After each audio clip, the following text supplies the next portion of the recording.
Okay, चलिए शुरू करते हैं।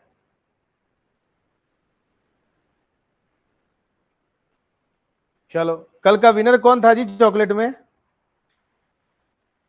चॉकलेट विनर कौन?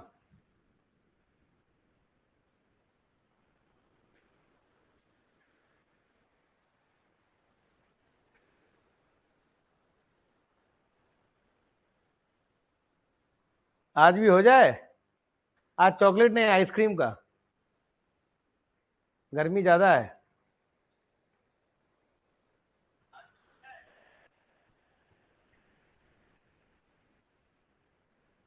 हैं?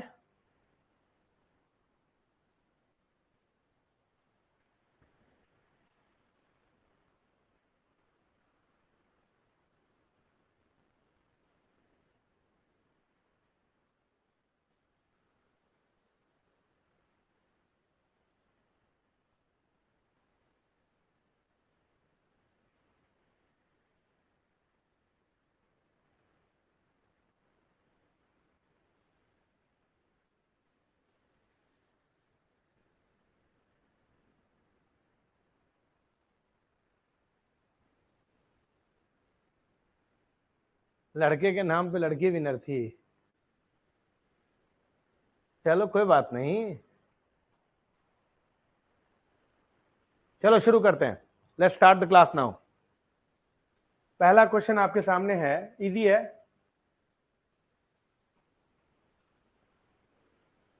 कि 800 to 600 BC is related to which era?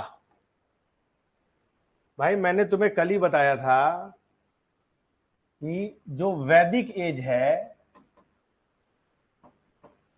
उसको दो पार्ट में बांटते हैं। एक होता है अर्ली वैदिक एज, जिसका time period 1500 BC to 1000 BC है, और दूसरा है लेटर वैदिक एज, इसको उत्तर वैदिक काल कहते हैं। ये 1000 BC टू 600 BC है। ठीक है, तो इन दोनों में एक बेसिक डिफरेंस है कि ये सोसाइटी ट्राइबल है, कबीलाई कल्चर है। यहां पर स्टेट फॉर्मेशन हो गया है, वेल ऑर्गेनाइज स्टेट आ गया है।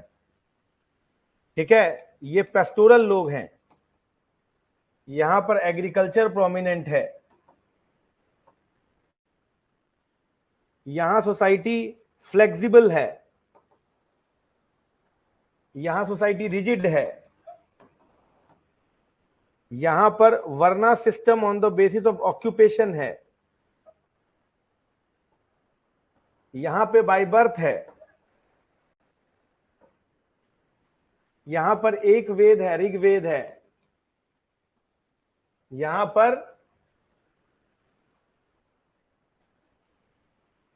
पर बहुत सारे वेद है, सामवेद, यजुर्वेद, अथर्ववेद, सभी हैं। ब्रह्मणाज हैं, अरण्यकाज हैं, वेदंगाज हैं, उपनिषद हैं, बहुत कुछ है यहां पर। समझा? यहां पर नेचर वर्शिप प्रिवेलेंट है। यहां पर जो रिलीजन हो गया है वो ब्राह्मणिज्म हो गया है। समझा? तो तुम्हारा सवाल है कि 800 टू 600, हमारा क्वेश्चन क्या है? 800 टू 600, इसका मतलब ये हुआ कि ये बात जो हो रही है वो लेटर वैदिक एज की हो रही है, जिसमें क्या है? ब्रह्मैनिकल ऑर्थोडॉक्सी है। एम आई राइट और रॉन्ग? है भाई? तो बताओ इस क्वेश्चन का आंसर क्या होगा? Question number 1, Samrat Aman Raj, Shweta, welcome, a very good evening.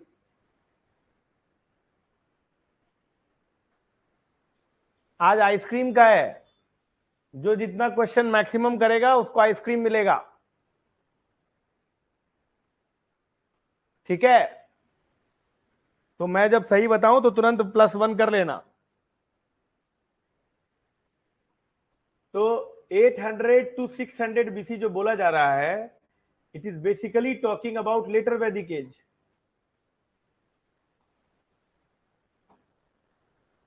Ramayan है नहीं, महाभारत है नहीं, it is talking about Brahmanical era या ब्राह्मण एरा। इसमें आपको ब्रह्मैनिकल कल्चर प्रोमिनेंट मिलेगा।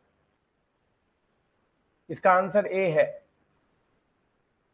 समझा? समझा? Next question. In the period of Mahabharata the name of Mahanadi was. अब आपको पता है कि पुरुषनी रावी को बोलते हैं,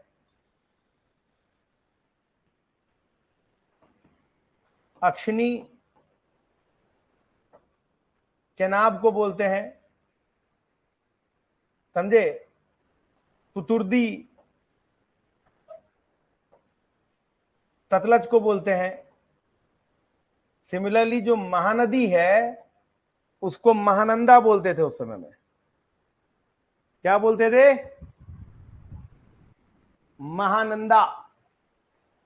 तो जिस बच्चे ने अभी सी मारा है वो भी +1 कर ले, और जिन बच्चों ने सी नहीं मारा है वो -1 करें। समझा? -1 चॉकलेट +1 चॉकलेट। अच्छा, अगर किसी बच्चे का माइनस में नंबर आया तो वो मुझे चॉकलेट खिलाएगा। अगर किसी भी बच्चे का माइनस में नंबर आता है तो इट मींस कि उसे मुझे चॉकलेट खिलाना पड़ेगा। तैयार हो? ठीक। और अगर प्लस में आया तो मैं तुम्हें चॉकलेट दूंगा। एक और बात, प्लस में आने के बाद जो मैं तुम्हें चॉकलेट दूंगा वो वर्चुअल होगा, और निगेटिव में तुम जो मुझे चॉकलेट दोगे वो रियल होगा। This is the difference. क्यों बाबू? कह रहे अत्याचारी हैं सर आप, अत्याचार करते हैं आप। चलिए तीसरा question. The teacher who taught Veda Vedanga for livelihood was called. इसका हिंदी में देखिए क्या लिखा हुआ। आजीविका के लिए वेद वेदंग पढ़ाने वाले शिक्षक को बुलाया जाता था। आजीविका के लिए वेद वेदंग पढ़ाने वाले शिक्षक को बुलाया जाता था। The teacher who taught Veda and Vedanga for livelihood were, है ना?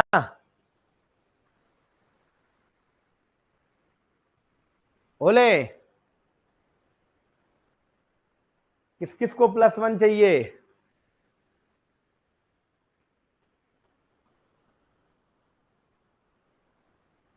वैसा शिक्षक जो वेद वेदंग पढ़ाने के से आजीविका ग्रहण करते थे उसे क्या बोलते थे? देखिए, there were 2 teachers who are related with Vedas. The first one was Acharya and the second one was Upadhyay. लेकिन आचार्य ये हुआ करते थे कि बच्चों को पढ़ाते थे गुरुकुल में।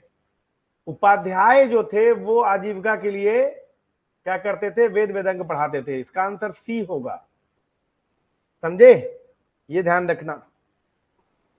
एक और अच्छा सवाल, ये कल अपन डिस्कस किए थे इसी से रिलेटेड। ठीक है, वेस्ट बंगाल जेई ने भी पूछा है, यूपी पीसीएस ने पूछा है कि बोगज कोई या Boghazkoi is important because. Boghazkoi महत्वपूर्ण है क्योंकि, याद करिएगा कल अपन डिस्कस किए थे, ये टर्की में है। ये क्यों इंपॉर्टेंट है? 20 सेकंड है आपके पास, उत्तर दें। क्या कारण है?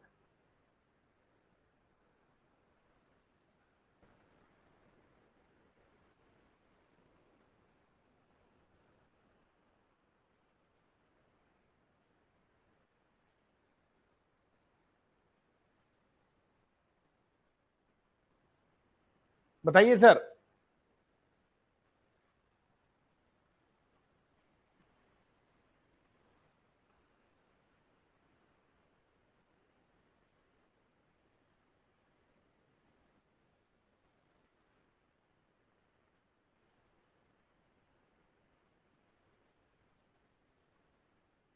क्या लग रहा है, पढ़े हो यार तुम लोग?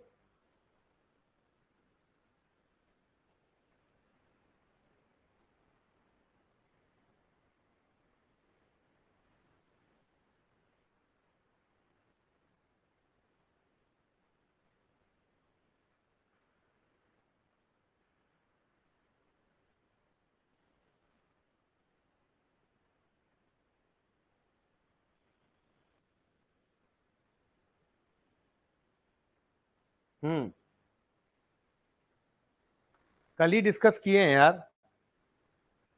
लिखा हुआ है कि it was an important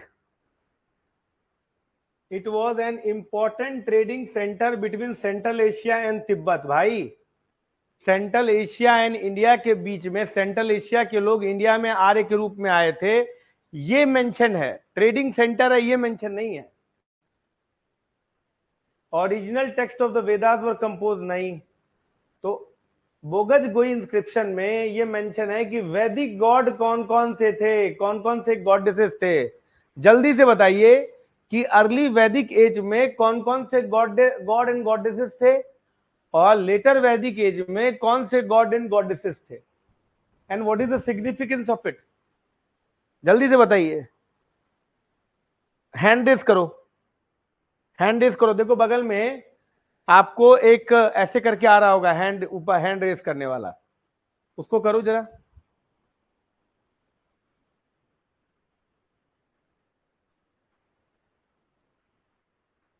hand raise करिए। सृष्टि हैंड रेस करो।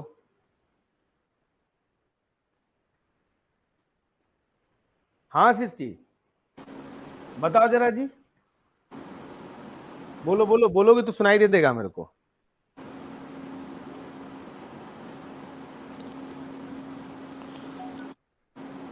हाँ सम्राट, थोड़ी देर में। आवाज नहीं आ रहा तुम्हारा?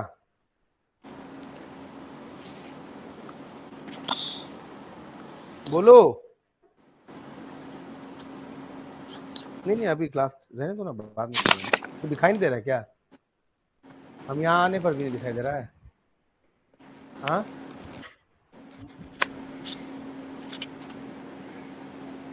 मतलब अभी जैसा ऑन किए उसके बाद दिखाई नहीं दिया? दिख तो रहा है ना, बच्चे जवाब दे रहे हैं। छोड़ो ना, अभी ये क्लास कर लेते हैं, बीच में इंटरप्शन हो जाए, दिक्कत हो जाए। बोलो सम्राट, बोलो। What is the significance of,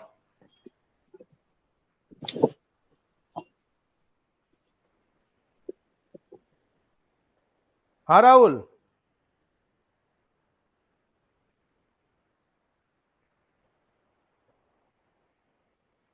बोलो यार, आवाज तुम लोग का नहीं आ रहा है यार, क्यों?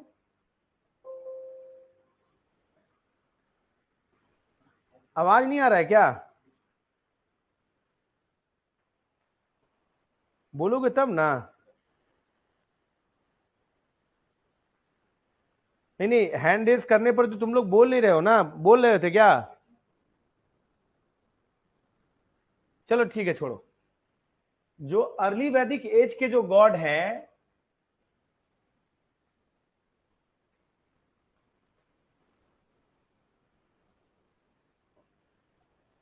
के जो गॉड है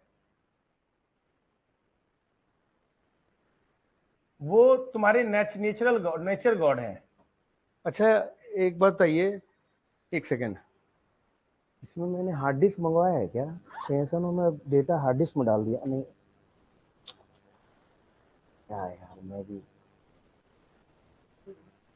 ठीक है, मैं देखते हैं क्लास के बाद, है ना, 2 मिनट रुक जाइए। आप तो बाकी चीज बना लीजिए, मैं वो कर दूं है। अच्छा, जो अर्ली वैदिक एज के जो गॉड हैं वो नेचर गॉड हैं। जैसे इंद्र को पुरंदर कहा गया है। कोई बोल सकता है तो बोलो यार। हाँ श्रेया, सृष्टि बोलो।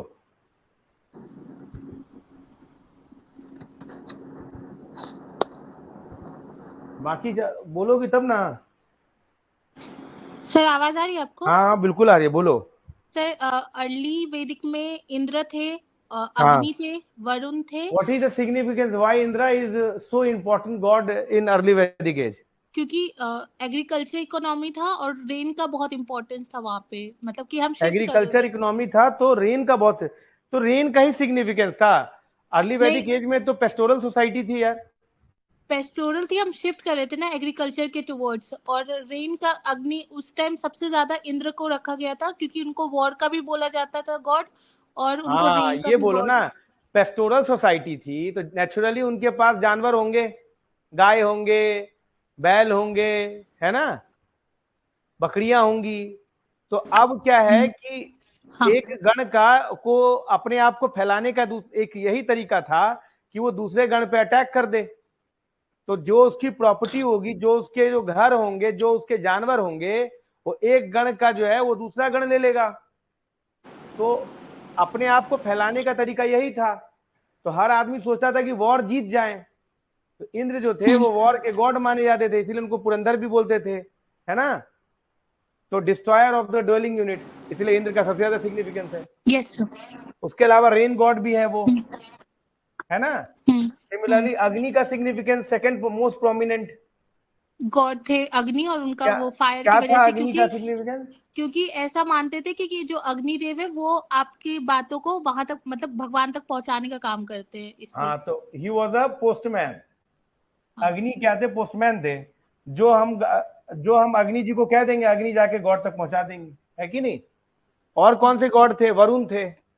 ओशन वरुण के गॉड। एथिक्स मोरालिटी है, वाटर, हाँ, ओशन। वाटर, इसका सिग्निफिकेंस था, है कि नहीं। हाँ। तो जो आपका बगज कोई इंस्क्रिप्शन है, ये बेसिकली टर्की में है। It basically deals with such God and goddesses जो कि हमारे वैदिक एरा में पाए गए थे। सही बोल रहा हूँ, गलत बोल रहा हूँ? Yes sir. है, ठीक है ना। Yes sir. चलो ओके, थैंक यू। कितने चॉकलेट हो गए तुम लोगों के? 3। 3 ही हुए जी। 4 सवाल हो गया, 3 हो गया। माइनस भी तो करो मन।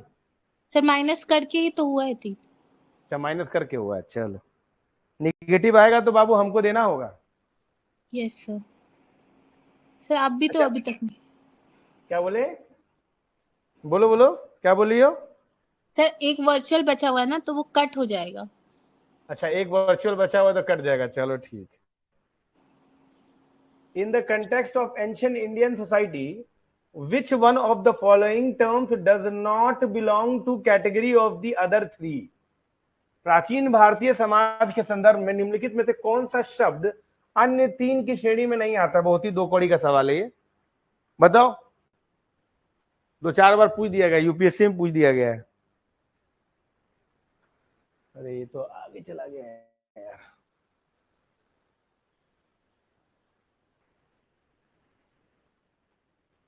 हाँ, थोड़ा जूम आउट करो यार, और इसको थोड़ा नीचे भी करो। हाँ, सब अटक गया। जैसे ये काम कर रहा है, कर तो रहा है जी, नीचे करो, इसको नीचे करो। हाँ ठीक है, रहने दो। ठीक है, अब सही हो गया, चलो। अच्छा बताओ, बच्चा बच्चा पार्टी, जल्दी बताओ कि in the context of ancient Indian society which one of the following terms does not belong to the category of the other 3? तुमको याद होगा वैदिक एरा में जब अपन पढ़ रहे थे तो उसमें सबसे नीचे क्या था? फैमिली था। फैमिली के ऊपर क्या था? 2-3 फैमिलीज के जो ऊपर वाले दादा परदादा मिल जाएंगे, और अगर वो एक हो तो हम बोलेंगे कि वो एक कुल के हैं। तो अगला वाला जो जनरेशन आएगा वो कुल आएगा। एक गांव में 2-3 कुल के लोग आ जाते हैं तो क्या बन जाता है? वो ग्राम। 2-3 ग्राम मिलकर क्या बनाते हैं? विस। 2-3 विस मिला के क्या बनाते हैं? जनपद। और एक जनपद दूसरे जनपद से लड़ाई करेगा तो क्या बनाएगा? लेटर वैदिक एज के बाद महाजनपद।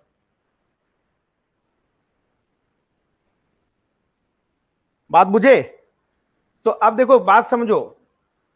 एक फैमिली के लोग एक कुल के हैं, बात समझा? ठीक, तो एक कुला का हो गया। अच्छा, इस कुल का ही ऊपरी वंश वर्जन आ जाएगा वंश की, एक ही जनरेशन में दादा परदादा के ऊपर जो होंगे वो एक ही वंश के होंगे। तो कुला वंश एक ही चीज से कनेक्ट करता है। और दूसरा क्या है कि इस फैमिली के लोग जिस टीचर के अंदर हैं, जिससे उन्होंने पढ़ाई किया है, उस टीचर के अंदर पढ़ने वाले जितने भी लोग हो जाएंगे वो एक गोत्र के हो जाएंगे। हो सकता है कि वो इस फैमिली से बिलोंग करते हो, एक कुल से बिलोंग करते हो, या एक ग्राम से बिलोंग करते हो। मान लो इस फैमिली का एक मेंबर आया, इस कुल का एक मेंबर आया, इस ग्राम का एक मेंबर आया, इस विश्व का एक मेंबर आ गया। अगर इन्होंने कश्यप से पढ़ा होगा, अगर इन्होंने शार्दूल से पढ़ा होगा, तो वो एक ही शिक्षक होंगे। उनके पढ़े हुए जितने भी लोग होंगे वो एक गोत्र के माने जाएंगे। समझा? इंडोगमी पॉसिबल है कि नहीं एक गोत्र में? वैदिक पीरियड में क्या एक गोत्र में शादी हो सकती है? वैदिक तो छोड़ो, आज भी नहीं होता सर। आवाज कम हो गया पहले से, बड़ा टेक्निकल फॉल्ट है यार।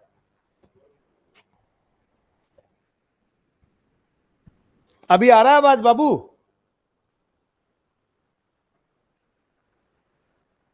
ओके, तो क्या हो गया, एक टीचर के अंदर जो पढ़े हुए जितने भी लोग होंगे वो सब एक गोत्र के होंगे। समझा? तो ये भी कुछ उसी एंसेस्ट्री को दिखा रहा है। कोसा is the measure of distance. तो ये जो होगा सी जो हो जाएगा वो बाकी तीनों से मैच नहीं करता। इसका आंसर सी होना चाहिए। आगे बढ़ो।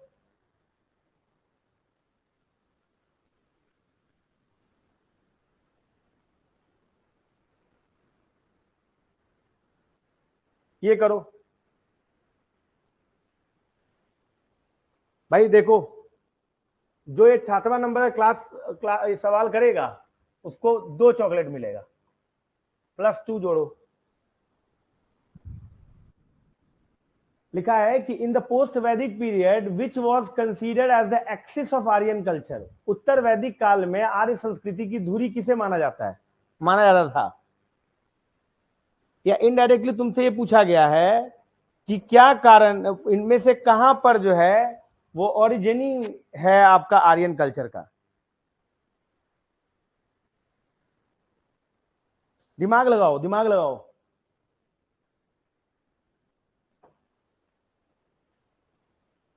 मान लो ये इंडिया का मैप है, ठीक है?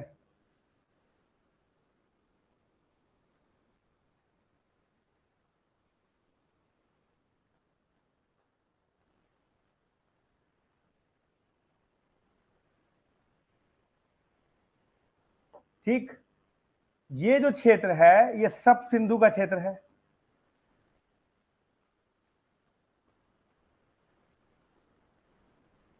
ये इनफैक्ट ये पूरा रीजन सब सिंधु का क्षेत्र है।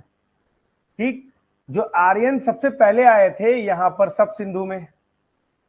अब अगर हम बाल गंगाधर तिलक को की बात समझे तो उन्होंने जो आर्यन के ओरिजिनी की जो थ्योरी दिया है वो कहा है कि भैया आर्कटिक जो है it's a homeland of Aryans. उन्होंने कहा कि आर्कटिक में जब इंटरग्लेशियल पीरियड 8000 साल पहले आया, हालोसीन का तुम्हें टाइम आता है ना 10,000 BC, हालोसीन का टाइम है ना, तो करीब करीब इसी समय में इंटरग्लेशियल पीरियड आया। इंटरग्लेशियल पीरियड का मतलब वार्म एज। तो जो आर्कटिक में रहने वाले जो लोग थे, हाँ, जो आर्कटिक में रहने वाले जो लोग थे, they started migrating towards where, towards Iran and to Afghanistan to India.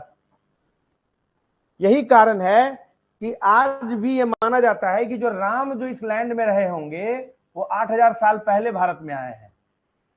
बात समझा कि नहीं? 8000 साल BC। तो ये बाल गंगाधर की फिलॉसफी है।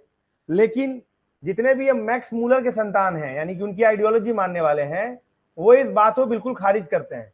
वो कहते हैं नहीं सर ऐसा नहीं है। बात ये हुआ है कि तकरीबन आप 1700 से लेके 1500 BC के बीच में सेंट्रल एशियन रीजन में एक फेमाइन आया है और उसके बाद जो है पूरी एंसेस्ट्री आई है। उसके लिए ये बोलते भी हैं कि भाई मॉडर्न बायोलॉजिकल रिसोर्स जो एविडेंसेस हैं जिसमें M17 जीन है, वो ये प्रूफ करता है कि 35% लोग जो कि दिल्ली के क्षेत्र के आसपास से नदर्न इंडिया में हैं, उनके पास ये M17 जीन है, और बाकी करीब करीब 20%, 10 से 20% लोग जो साउथ इंडिया में है वो M17 जीन में है, जो कि सेंट्रल एशिया के अंदर 8000 साल पहले कम से कम 40% लोगों के पास था। इसका मतलब ये लोग साउथ एशिया से कहां आए हैं? इंडिया की तरफ आए हैं। भैया ये दो अलग अलग बातें हैं, समझे? इसको बायोलॉजिकली ज्यादा प्रूवन माना जाता है, इसीलिए हम लोग कहते हैं कि भाई सेंट्रल एशिया से ये लोग आए हैं। बात समझा? बात समझा? अब बोला गया है तुमसे कि पोस्ट वैदिक पीरियड में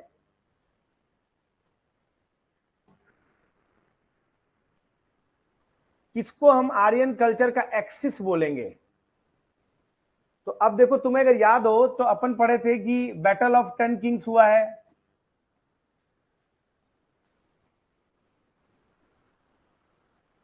उसमें तुम्हारे 5 जो पंचगण हैं वो लड़े हैं, प्लस 5 जो है 10 यूज लड़े हैं, टोटल 10 किंग है, इनकी लड़ाई हुई है भारतों से। तो जीते भारत, फिर पुरु उनसे मिलकर कुरु बना दिए। ये सारा चीज जो है ये हुआ है तुम्हारा दिल्ली, पंजाब और गंगा यमुना दोआब के क्षेत्र में, और यही जो है स्ट्रॉन्ग होल्ड माना जाता है वैदिक कल्चर का। तो अगर हमको एक्सिस करने की बात अगर आएगी तो मैं कुरु और पंचाल को बोलूंगा। बात याद है आपको? भारत और पुरु मिलकर कुरु बने थे, और कुरु और पंचाल मिलकर पूरा नॉर्थ वेस्टर्न इंडिया पे अपना कमांड कर लिए थे। और यही कारण है कि जो कुरु पंचाल का जो रीजन है वो आर्यन कल्चर के होल्ड में सबसे ज्यादा तेज माना जाता है। C will be the answer.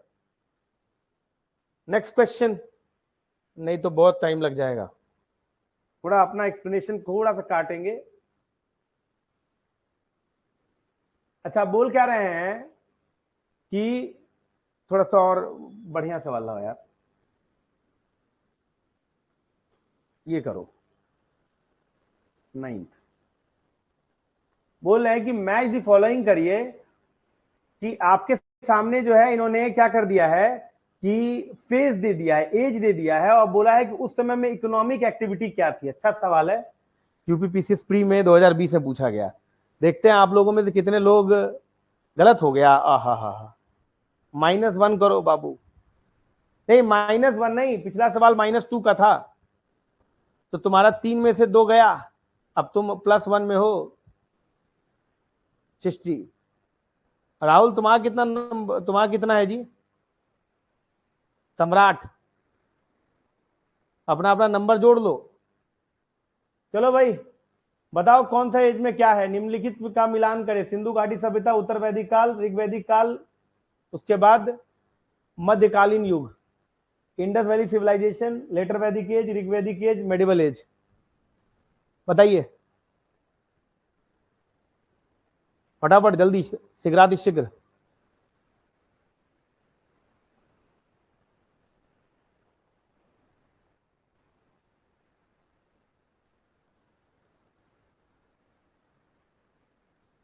यार दिमाग लगाओ यार थोड़ा सा। भाई अपन जिसको हिस्ट्री नहीं भी आता उसे इतना तो पता है ना यार कि Indus valley civilisation is more urbanise civilisation, पहला अर्बनाइजेशन माना जाता है। ठीक है, तो अपने को इतना मालूम है, तो जो आप मालूम है उसे तो कम से कम शॉर्ट करो। तो जैसे ही मैंने 1 को 4 से मिला दिया, 1 को 4 से मिला दिया, तो हमारे पास ये दोनों ऑप्शन कट गए। तो टेंशन अपना कम करने का, 50% पे लाने का। अब देखो अपन ज्यादा जानते नहीं है, अपने को ये मालूम है कि ऋग वैदिक एज जो है वो पेस्टोरल है, और लेटर वैदिक एज एग्रीकल्चर है, इतना मेरे को मालूम है। तो बी का 3 है और सी का 1 है, तो बी का 3 और सी का 1 इसमें आ रहा है, इसका आंसर डी होगा। मेडिवल एज वैसे भी लैंडलॉर्डिज्म, जमींदारी जागीरदारी का सिस्टम आता है यहाँ पर। तो डी है, बच्चा बाटी, आईबीसी अर्बन ऋग्वैदिक एज। आंसर दो ना। सृष्टि, राहुल कुमार, सौरभ राज, सम्राट। ठीक, ये +2 का नहीं था बाबू, +1 का था ये, इसका +1 था। एक चॉकलेट कम करो। Next question.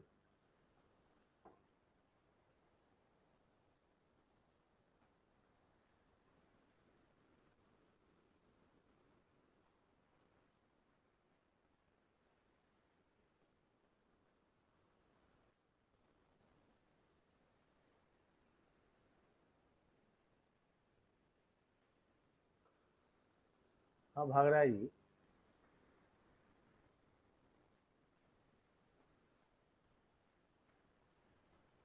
चलो ठीक है, ये करो, देखा जाएगा।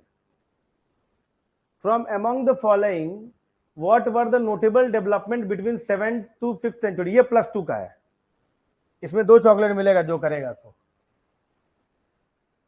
बोला गया निम्नलिखित में 7वीं और 5वीं शताब्दी ईसा पूर्व के बीच में उल्लेखनीय विकास क्या थे, बताइए। अब सोचिए कि ये कौन सा पीरियड है। मेरे हिसाब से तो ये महाजनपद की बात हो रही है।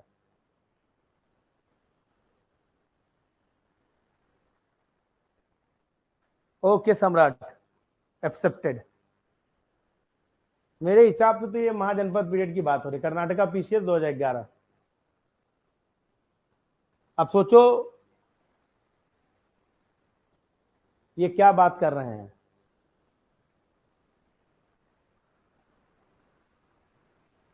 दिमाग लगाओ यार, तुम लोग दिमाग नहीं लगाते हो यार।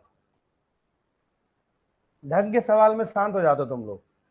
देखो ये बोल रहे हैं क्या कि 7th to 5th सेंचुरी, यानी कि करीब करीब ये 600 बीसी से लेके 500 और 450 की बात कर रहे हैं, इसी के करीब करीब आसपास में जा रहे हैं।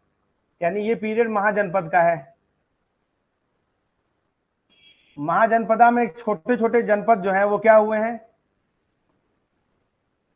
उनको खा लिया गया और बाद में महाजनपद में कन्वर्ट कर दिया गया। बिल्कुल सही बात है। अगर आपने मेरी हिस्ट्री क्लास देखी होगी तो आपको जरा याद होगा कि खुद मगध ने जो है, मगध ने अंग को खा लिया, वज्जी को खा लिया, कुशाला पे अटैक करके उससे काशी ले लिया है। अवंती से लड़ रहे थे लेकिन जीत नहीं पा रहे थे, बाद में जो है शिशुनागाज ने उसको जीता। तो जो छोटे छोटे किंगडम्स थे उनको जो है मगध खा ले रहा था, बड़े महाजनपद में कन्वर्ट हो जा रहा था। तो एक तो पहला डेवलपमेंट मेरे को ये दिखाई दिया। दूसरा, letter Vedic as, letter Vedic as में क्या हुआ था, अपने को पता था कि जो ब्रह्मैनिकल ऑर्थोडॉक्सी थी, ब्रह्मैनिकल ऑर्थोडॉक्सी जो थी वो बहुत प्रोमिनेंट था। मैंने बताया था तुमको कि जो प्रीस्टी क्लास थे उनका नेक्सस किसके साथ था, किंग के साथ था। तो ये धीमे धीमे प्रीस्टली क्लास मजबूत होते जा रहे थे। तो इन्होंने जो है क्या करना शुरू कर दिया था कि जो लोग द्विजा हैं, जो लोग द्विजा हैं, समझ रहे हो, वही जो है वो प्योर है, बाकी जो शूद्र हैं वो प्योर नहीं है। तो प्योरिटी के लिए, द्विजा बनने के लिए आपको खूब सारा पैसा देना पड़ता था प्रीस्टली क्लास को। तो जो मोक्ष था वो बहुत महंगा हो गया था, ये अपन डिस्कस कर लिए थे। तो इससे क्या हुआ कि एक प्रोमिनेंट सेक्शन के लोग जो थे वो डिसइंचेंट हुए और धीमे धीमे क्षत्रिय वर्ग से भी रिएक्शन हुआ और इंटेलेक्चुअल क्लास डेवलप हुआ। बुद्धिज्म, गौतम बुद्ध, महावीर, मकाली घोष, इनके नाम पर, जिन्होंने ब्रह्मैनिकल ऑर्थोडॉक्सी को क्रिटिसाइज किया और शमना फिलॉसफी निकाला कि भैया मेहनत करो, श्रम करो तो काम होगा। तो ये भी अपने को पता है इस एज में। तो यही तो पूछ रहे हैं हमसे, क्या पूछा है इन्होंने, intellectual life was in ferment, बौद्धिक जीवन उथल पुथल में था। बिल्कुल सही बात, एकदम सही है। The old tribal structure was disintegrated, बिल्कुल सही बात। ये तो जनपद में ही हो गया था। पहले जो फैमिली थी वो क्या बना, फैमिली कुला बने, कुला ग्राम हुआ, ग्राम विस हुआ, विस जनपद हुआ, गण हुआ।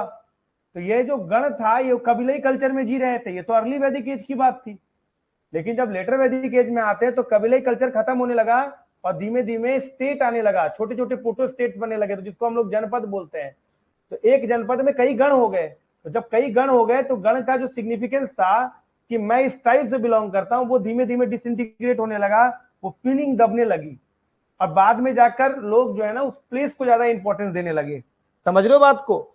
जो ओल्ड ट्राइबल स्ट्रक्चर जो था वो डिसइंटीग्रेट होने लगा और स्मॉलर रीजनल किंगडम्स जो थे डिसअपियर, क्योंकि सब तो खा लिए गए बड़े जनपद द्वारा। तो ये तीनों ही सही है यार, इसका आंसर डी है। क्या लग रहा है, कितनों ने डी मारा? कितने ने डी मारा?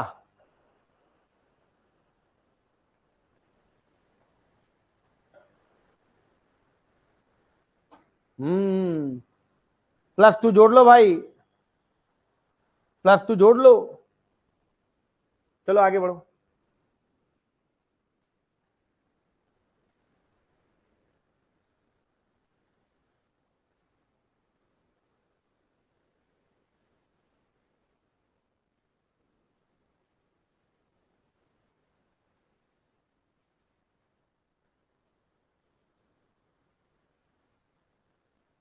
चलिए sir, match the following list.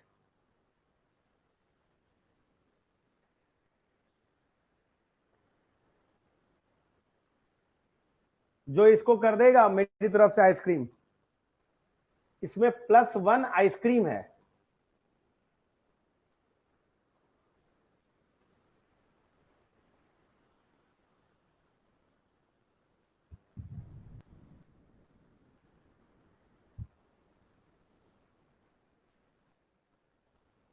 Simple है, रटंत विद्या है। परीक्षित जो थे वो एक हीरो माने जाते हैं जिन्होंने अथर्ववेद में गाना भी लिखा है। इसके बाद जन्म जे, इन ये जो है पूरे अर्थ को राउंड मारने वाले माने जाते हैं। इसके अलावा प्रवाहना जैवली एक फिलोसोफर थे और जनका जो थे पैट्रन ऑफ यूनियन। मतलब मैच है पूरा, 1 2 3 सी इसका आंसर है। समझ में आ रहा है? जस का तस पढ़ लीजिए, आगे बढ़िए।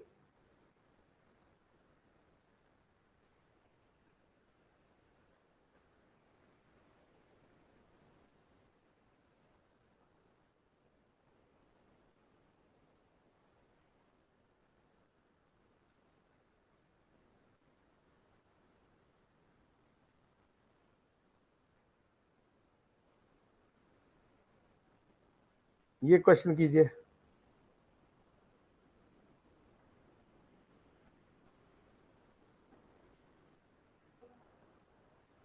लीजिए 13th question. which officer was known as Bhagdugga? which officer known as Bhagdugga? भागदुग्गा।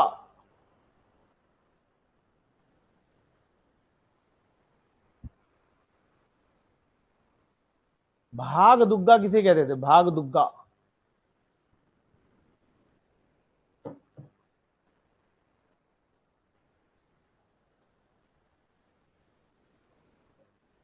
देखो वैदिक एज के टाइम में, मैं दूसरा पेज ले लेता हूं। वैदिक एज में जब थे हम लोग,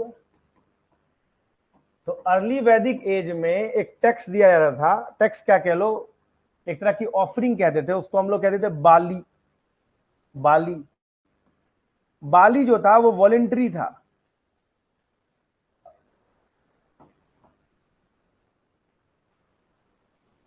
समझे? वॉलेंट्री का मतलब कि अगर आपको राजा को कुछ देना है, जैसे मेरे यहाँ 10 kg आम हुआ, मैंने राजा को कहा भाई राजा आप 1 kg आम ले लें क्योंकि आप हमारे राजा हैं। फिर किसी के यहाँ 100 kg चावल हुआ, लीजिए 10 kg मैंने राजा आपको मैं देना चाहता हूँ। किसी का मन हुआ 10 kg दे दिया, किसी का मन हुआ 15 kg, किसी का मन हुआ कुछ नहीं दिए। तो पहले बलि हुआ करता था। बलि मतलब होता है वॉलेंट्री ऑफरिंग, जितना श्रद्धा है उतना ही देना। राजा जब शुरुआत में सोचा कि भाई कोई भाग बलि देता ही नहीं है, हमको कोई देता ही नहीं है कुछ, सब अकेले अकेले लीची और आम खा लेते हैं, तो राजा ने कहा नहीं, अब मैं थप्पड़ मार मार के लूंगा। तो राजा ने एक दूसरा सिस्टम शुरू किया, उसका नाम रखा भाग। कहा कि नहीं, ये तो रिस्ट्रिक्शन है, अगर कुछ भी प्रोडक्शन होगा तो बेटा आपको देना पड़ेगा, समझे। उसको हम लोगों ने कहा भाग, ये तो देना पड़ेगा आपको। मतलब जितना हिस्सा आप मान लीजिए 100 केजी चावल हुआ है आपके यहाँ राइस, तो 10 केजी आपको राजा को देना ही देना है, यानी 10% भाग आपको देना ही है। इस चीज को देखने के लिए भाग दुग्गा होते थे, भागा दुग्गा, दुग्गा, समझे। ये देखते थे कि भैया कितना भागा आया है, देवर रेवेन्यू कलेक्टर्स।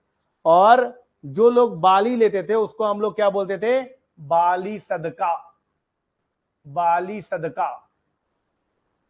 समझा, समझे। तुमसे पूछा गया क्वेश्चन में कि भाई भाग दुग्गा कौन है, तो क्या आंसर होगा भाई, क्या आंसर होगा लेडीज एंड जेंटलमैन, क्या आंसर होगा, रेवेन्यू कलेक्टर, जो आप लोग एग्जाम क्लियर करके बनेंगे बीपीएससी, समझे।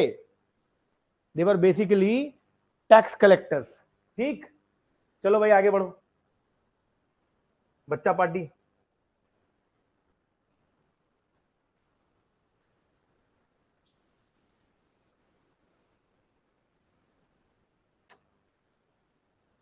यार ये सिस्टम बड़ा तुम्हारा यार, जिसका पीडीएफ का गड़बड़ है, ऐसा होता क्यों हमको समझ में नहीं आता यार इसमें। अच्छा, जो ये करेगा उसको 2 चॉकलेट देंगे हम, जो ये सवाल करेगा उसको 2 चॉकलेट, और कल जिसने मेरी क्लास देखी होगी उसके लिए एक तो इजी हो जाएगा और उसी से आंसर आ जाएगा, 2 चॉकलेट। और बेटा गलत किए तो हमको देना पड़ेगा, तुम लोग हमको दोगे, और सही किए तो हम तुमको बिल्कुल नहीं देंगे।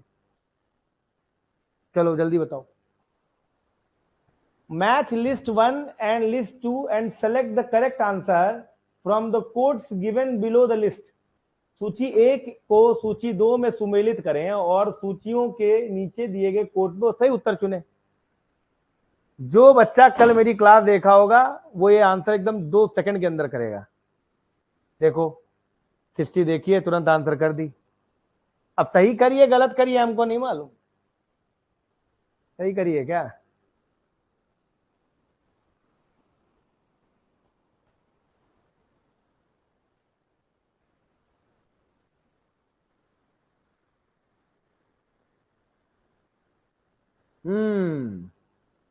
और बच्चा पार्टी एक ही आंसर मिला अभी तक। राहुल कुमार डी होगा, सृष्टि डी होगा, सॉरी यार मैं कंफ्यूज हो गया यार, श्वेता तुम्हारा नाम है, चलो श्वेता कुमारी। और आगे इसका नामे में दिक्कत है, यव मिलेट, अच्छा चलो देखते हैं। देखो कल अपन पढ़े थे कि ऋग्वैदिक टाइम में यव जो था वो बार्ली को बोलते थे, जिसको हम लोग जौ बोलते हैं, याद है। और ऋग्वेद में कई बार यव का जिक्र मिला है। यही कारण है कि आज भी जब आप पूजा करते हैं तो जौ और तिल से पूजा करते हैं, समझे बाबू। क्योंकि ऋग्वैदिक टाइम में जौ जो था वो स्टेपल क्रॉप था, बात समझे है बच्चा। यही कारण था कि जौ जो है वो एक स्टेपल क्रॉप था। यही कारण है कि आज जब पूजा करते हैं तो जौ तिल की पूजा की जाती है। एक और बात बताते हैं हम आपको, अर्ली वैदिक एज में, अर्ली वैदिक एज में आयरन नहीं आया था, तो basically brass, bronze and copper था। यही कारण है कि चूंकि ऋग्वेदिक इस एज का है और ऋग्वेद में ज्यादातर गॉड की तारीफ की गई है, उसको प्रेस किया गया है, इसी यही कारण है। और ज्यादातर जो भी रिचुअल्स में है उसमें या तो ब्रास या ब्रॉन्ज या कॉपर का इस्तेमाल किया गया है। और वो लोग जौ खाते थे स्टेपल क्रॉप में, यही कारण है कि पूजा पाठ में आज भी इन्हीं चीजों का इस्तेमाल किया जाता है, क्योंकि जो भी रिचुअल्स हैं आपके वो ऋग्वेद से लिए गए हैं। तो यव जो है, यव बार्ली के लिए इस्तेमाल किया गया, बार्ली इज मिलेट।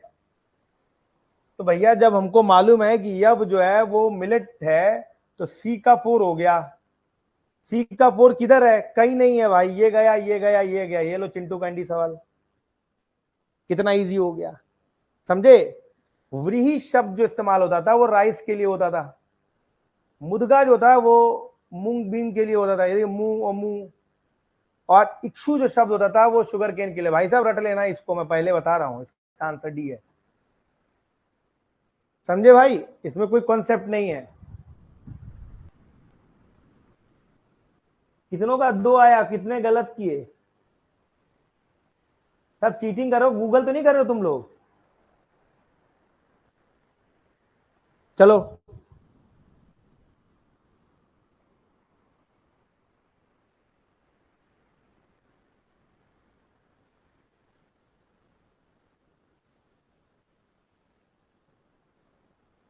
हाँ, अब आगे आता है तुरंत। चलो देखो, यहाँ पे इंग्लिश हिंदी में गड़बड़ कर दिया है। यहाँ पर अथर्ववेद और ये सब था, और ये द एथनिक ग्रुप, ये सब ये बेकार है, इसको पढ़ो ऐसे। A is Atharvaveda, B is Rigveda, C is Yajurveda, D is Samaveda. देखो अब ये तो ओल्डेस्ट वेदा तो आपको पता है, लेकिन जो मैं सवाल पूछूंगा ना वो आपको बताना होगा। जल्दी पहले इसका तो आंसर करो, इसके बाद आगे बढ़ेंगे। ओल्डेस्ट वेदा, ठीक, सबने बोल दिया।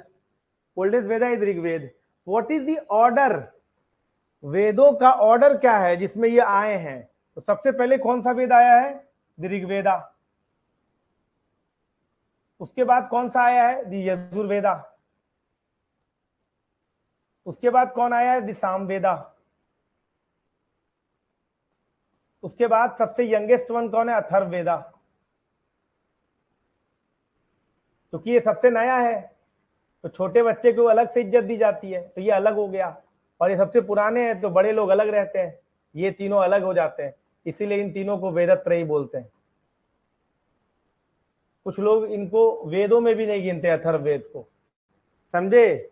इसीलिए त्रिवेदी द्विवेदी जो होते हैं यही हैं, द्विवेदी त्रिवेदी, समझे? और चतुर्वेदी जो होंगे वो चारों वेद होंगे। हालांकि अभी तक कोई ऐसा ब्राह्मण नहीं है जिन्होंने चारों वेद पढ़े हों, ठीक है? वैसा ब्राह्मण जिसने ऋग्वेद पढ़ा है उसको हम लोग क्या बोलते हैं? होत्री। ये याद रखना, समझा बच्चा पार्टी? तो इसका आंसर ऋग्वेद है। और वेदत्रयी जो शब्द इस्तेमाल होगा वो किसके लिए होगा? ऋग्वेद के लिए होगा, यजुर्वेद के लिए होगा और सामवेद के लिए होगा, समझा?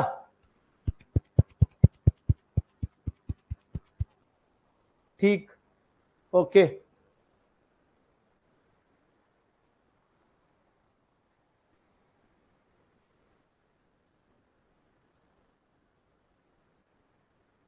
जो इस यार ये नहीं, ये करो।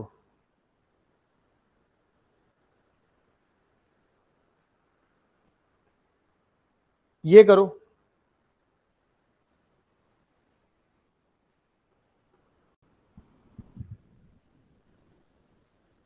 Which of the following is the correct order of वैदिक लिटरेचर? निम्नलिखित में से कौन सा वैदिक साहित्य का सही क्रम है?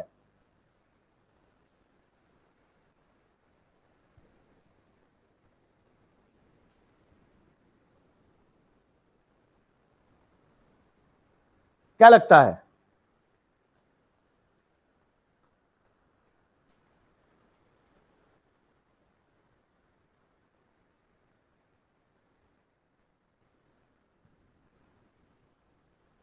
Okay fine. देखो सही क्रम तो यही है कि जो 4 वेद हैं, ऋग्वेद, सामवेद, यजुर्वेद, अथर्ववेद। ऋग्वेद में भगवान की तारीफ, ताकि भगवान हमारा भला कर सके।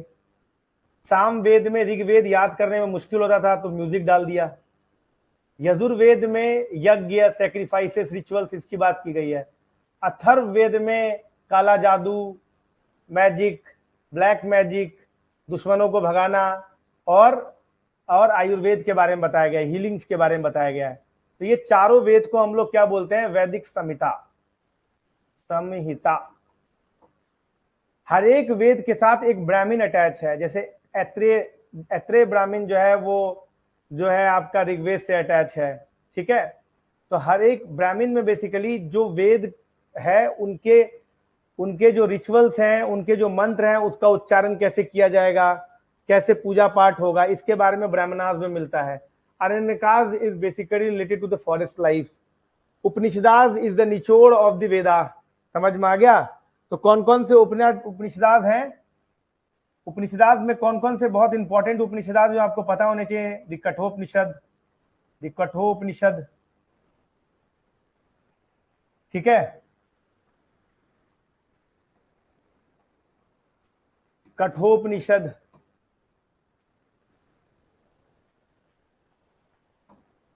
इसमें नचिकेता ने यम के साथ बहस किया है और यम का बहस है। अपने फादर, नचिकेता अपने फादर को वापस लाना चाहती थी, यम लेके जा रहे तो कह रहे तुम कहां लेके जा रहे हो? तो मेटाफिजिकल चीजों के बारे में डिस्कस है। दूसरा आपका है जबली उपनिषद।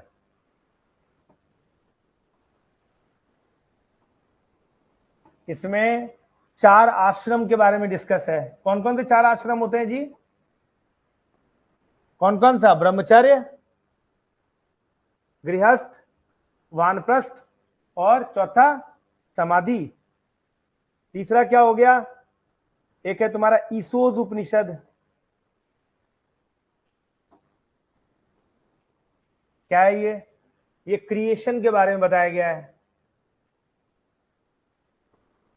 इसके बाद आता है तुम्हारा स्वतः स्वतारो उपनिषद। स्वतः स्वतः स्वतारो उपनिषद। इसमें शिव जी के कई सारे नाम दिए गए हैं, शंकर जी के। एक और बात, स्वतः मतलब होता है सफेद, व्हाइट। अश्व, स्वतारो मतलब अश्व मतलब हॉर्स। तो कई बार पूछ देते हैं कि कौन सा ऐसा उपनिषद है जो व्हाइट हॉर्स से सिंबलाइज करता है, उसका नाम। इसके अलावा है चंदोग्या उपनिषद। चंदोग्या उपनिषद, भैया लिख लो, Chandogya Upanishad. It deals with the different lilas of the Krishna, lord Krishna. उनके जो लीला वगैरह हैं इनके बारे में आपको चंदोग्या में मिल जाएगा, ठीक है। इसके बाद आता है मुंडकोपनिषद। मुंडकोपनिषद, मुंडका उपनिषदा, उपनिषदा। मुंडक उपनिषद में लिखा गया है सत्यमेव जयते, सत्यमेव जयते। इसके अलावा एक है महाउपनिषद।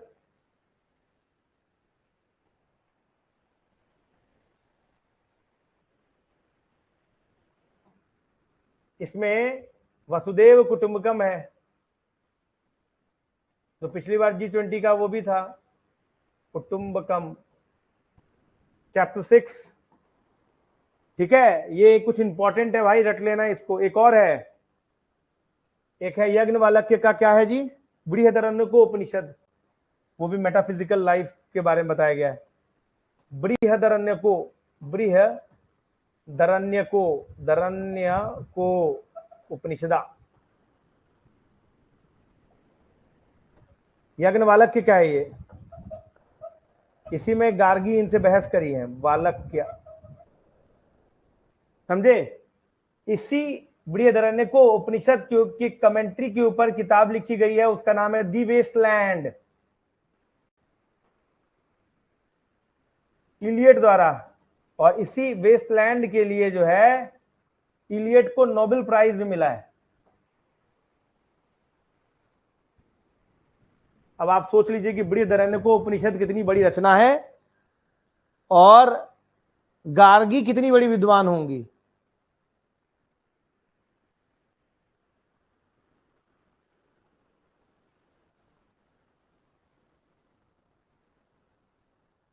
समझ रहे हो बात को?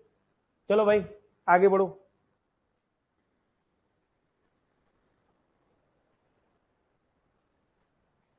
अघन्य, एक इंपॉर्टेंट टर्म है जो आपको पता होना चाहिए फिलहाल आज के डेट में भी। कहते हैं the name Aghanya mention in many passages of the Rigveda refers to. Aghanya, Aghanya मतलब होता है जिसका घन्य ना किया, इसे मारा न जा सके। अघन्य, अघन्य किसके लिए शब्द इस्तेमाल किया गया? 4। क्वेश्चन नंबर 4 जो बताएगा चॉकलेट मिलेगा।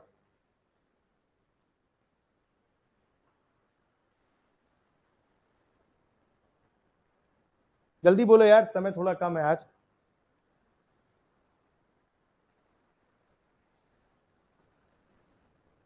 काउस के लिए अघन्य इस्तेमाल किया गया है। तुमने सुना होगा गाविस्ती, अघन्य, सर्च फॉर द काउ। भाई साहब युद्ध हो जाया कर रहा था गाय के लिए उस समय में, समझ में आ रहा है कि नहीं? हालांकि कई सारे पैसेजेस में बीफ ईटिंग का भी एविडेंस मिलता है through Brahman the priestly class. Beef eating का भी सिग्निफिकेंस मिलता है ऋग्वेद में। ठीक है, आगे बढ़ते हैं।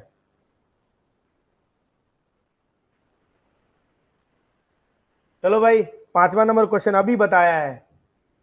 इन द वैदिक रिचुअल्स होता इज एसोसिएटेड विथ। होता, होता जो होता करता है उसको होत्री बोलते हैं। अभी बोला था मैंने थोड़ी देर पहले। जल्दी जल्दी जल्दी। श्वेता कुमारी, राहुल, सौरभ राज, सम्राट।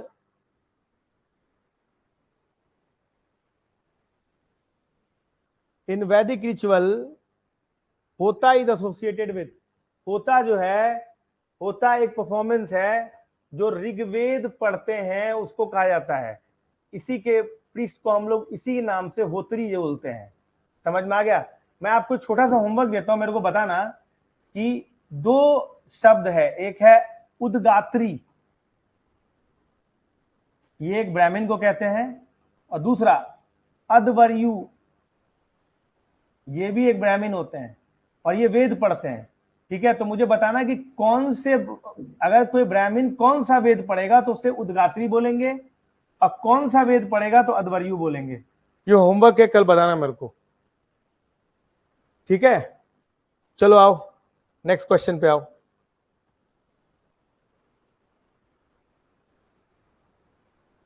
The largest hymn of Rigveda is dedicated to which Vedic god? Largest, Rigveda में सबसे बड़ा भजन किस वैदिक भगवान को समर्पित है? गलती से इसमें गलती हो सकता है, गलती से इसमें गलती हो सकता है।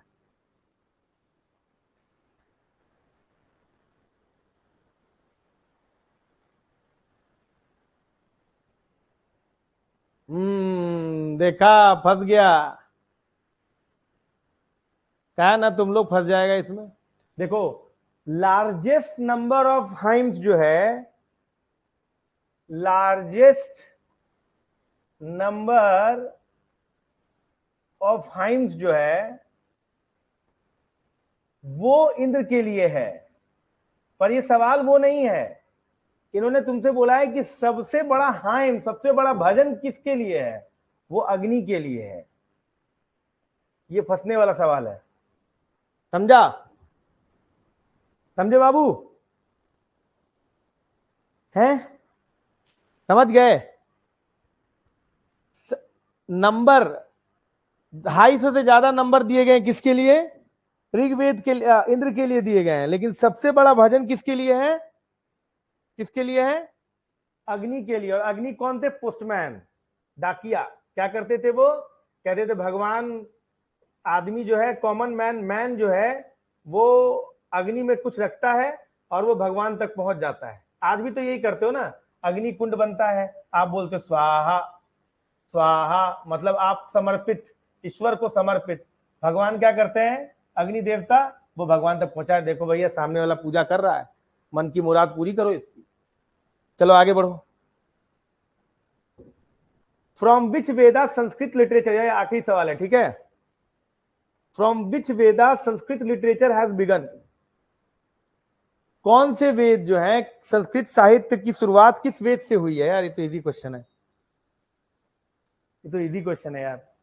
ऋग्वेद से हुई है। ठीक है, फाइनल कितने चॉकलेट हुए भाई सबके? कितने कितने क्वेश्चन हुए निगेटिव के साथ? 2-4 निगेटिव मैं जोड़ के रखा हूं, सब कौन कितना नंबर लाया, झूठ मत बोल देना। कितने नंबर हुए बाकी के?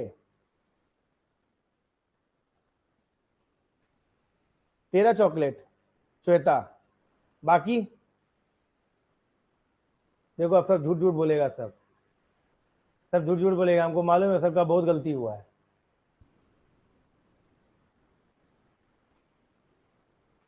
कोई निगेटिव है? I am interested in negative, हमको देगा ना निगेटिव वाला? कोई नहीं बोलेगा, देख रहा है। चलो ओके, तो सम्राट 15, श्वेता 13, ठीक है, नॉट बैड। ठीक है, फिर कल हम लोग इसी टाइम में मिलेंगे 6 बजे, 6 बजे नहीं 5 बजे, 5 बजे मिलेंगे। सर आज निगेटिव में नहीं हूं, एटलीस्ट कल निगेटिव में था सौरभ राज। चलो बढ़िया यार, मुबारक हो तुमको, लेकिन आज होना चाहिए था ना यार, मेरे को मिलता chocolate. Sir 1 question got wrong, कोई बात नहीं, फिर से देखना तुम्हारा सौरभ बहुत नंबर बढ़ जाएगा, 14, 15, 16 पे आ जाओगे। ठीक है, तो कल 5 बजे मिलते हैं हम लोग। बहुत सारा क्वेश्चन है, 50-60 क्वेश्चन मेरे पास बचा हुआ है अभी, और तो कल डिस्कस करेंगे। ठीक है, थैंक यू, थैंक यू।